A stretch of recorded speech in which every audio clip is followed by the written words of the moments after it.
Hello viewers, welcome to the course E-Assessment. In this video, we are going to see the history of E-Assessment. E-Assessment has a history long back even before the invention of computers. In education, ICT has been a helping tool for quite a long time. In the 1920s, the application of technology began when Sidney L. Presses designed teaching machines for automatic testing. These teaching machines were automatic electronic devices that presented study materials and helped students to learn with different exercises. This device initially administered multiple choice questions, and the machine moved on only when the student gets the right answer, which means that tests show that learning had taken place.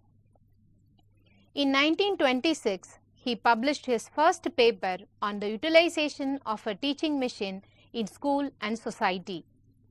He demonstrated that mechanized guidance encouraged learning by accommodating prompt support, self-paced setting, and dynamic reacting. Glider, the second teaching machine. Glider. There was an introduction of another machine called Glider designed by B.F. Skinner to direct learning with positive reinforcement. Glider machine has influenced a wide range of students such as preschooler to adult and for different informative and instructional purposes such as reading and music. The instructional potential of teaching machine stemmed from several factors. It gives automatic, instant and continuous reinforcement. As the material presented was coherent yet varied and novel, the pace of learning could be adjusted to suit the individual without the use of aversive control. This method had a positive impact on students by making them concentrative, and they could learn skillfully, producing the desired behavior, learning by doing. The teaching machine offered quick and expected reinforcement which supports students' curiosity. Programmed arrangement of support, individualized setting, and an intelligible instructional grouping and learning by doing are some of the features of teaching machine. Teaching machine could be balanced and improved dependent on reports of the students' performance, with the idea that students acquire behaviors most effectively when their error rate is minimized. For this situation, MCQs were not most appropriate for teaching machines, since alternative of reinforcement would be left to risk, which could build student error and prompt incorrect practices. Teaching machine is not just useful in teaching explicit skills. Machines could likewise encourage the improvement of a collection of practices which is called by Skinner as self-management. First, the machine gave learner the chance to give consideration, proceeding, get a reward as support. This teaching machine is similar to the present-day PC software program that gave profoundly organized, self-paced, immediate feedback and gradual guidance.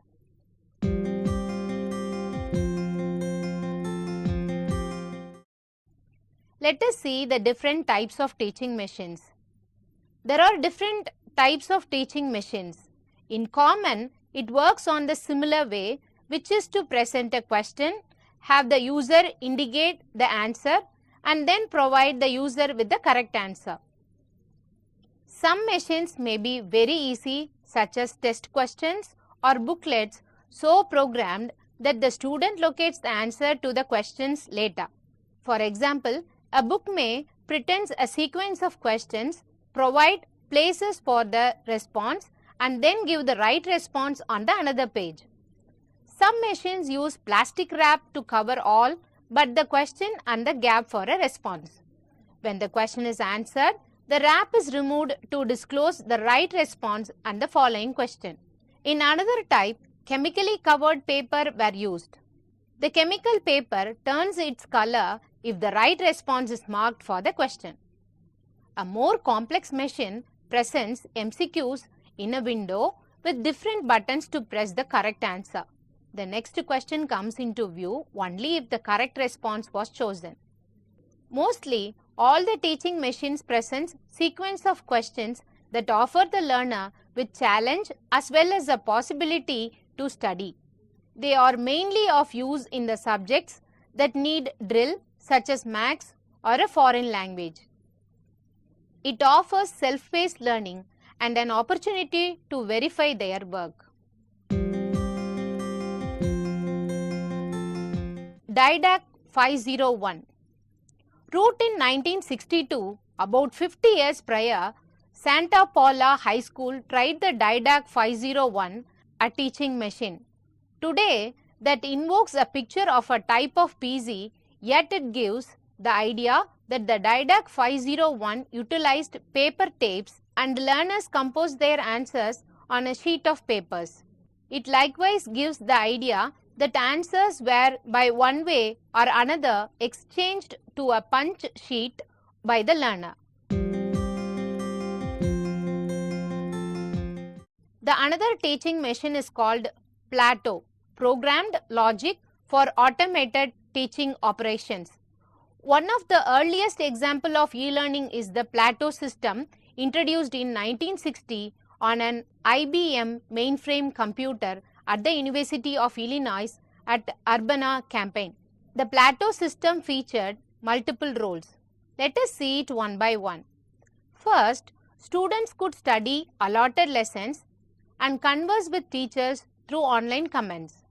The teachers who could examine student progression converse with the student and take lessons. The writers who could do writing the lessons converse with the learner and developing new lesson. The fourth type of user called a multiple, which was used for demonstrations of the Plato system. The last manufactured Plato system was stopped in 2006, yet it instituted the basic online ideas, forums, message boards, email, remote screen sharing, chat rooms, instant messaging, online testing, picture languages, and multiplayer games. The another teaching machine is called Xanadu. Around the same time, Ted Nelson attempted to actualize a working hypertext system called Project Xanadu. The 1960s also saw the development of Sketchpad, the first graphical user interface for a computer course writer, an early computer-assisted instruction system, examination scoring by computer, drill and practice programs, and computer networking.